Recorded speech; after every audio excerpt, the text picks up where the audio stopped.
ugu horreyn waxaan salaamayaa ugaaska guud beeshashada ugaas maxamed ugaas xaashi ugaas xirsi xubnaha maamulka saraakiisha ciidamada qalabka sida qaybahooda kala duwan ciidamada admis odayaal dhaqameedka ururka haweenka aqoon-yahanada culamaa udiinka iyo haweenka qof walba mansabkii mas'uuliyadda uu fadhiyaan ku salaamayaa shirkan ajandihiisii ugu horreyn waxaa noo furay gudoomiyaha waxaa looga hadlayaa waxyaabaha waxaa waaye muhiimka ah oo buundooyinkii burburay iyo waxqabadka magaaladu ay u baahan tahay baa looga hadlayay iyo baraarug iyo bulshada in la jiheeyo annaga ka maamul ahaan waxaa weeye caqabado badan baan la kulannay markii aan imaanay ilaahay mahadiis waxaa weeye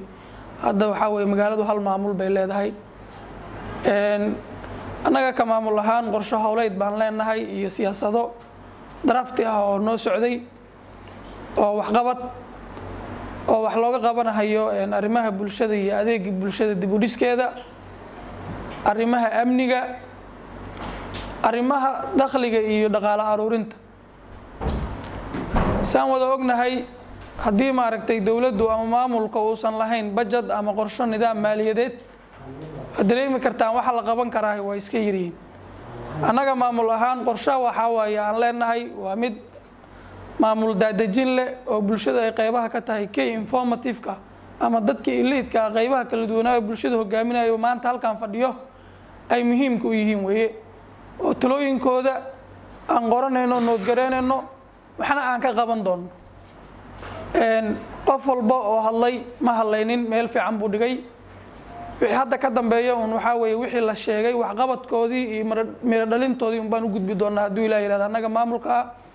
mar walba waxaa weeye bulshada qaybaheeda kala duwan waxaan leenahay gacmo furan ku soo dhawaada maamulku wuxuu matalo waa bulshada weeye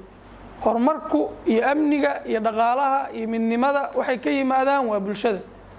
annaga marka waxaan diyaar u nahay uu gudoomiye noogu yahay ugaaska guud beeshisadana ugaaskii ummadda uu noogu yahay in maaragtay aan isku tashan dal walba dadkiisa dhiso gacmo wada jir bay wax ku gooyaan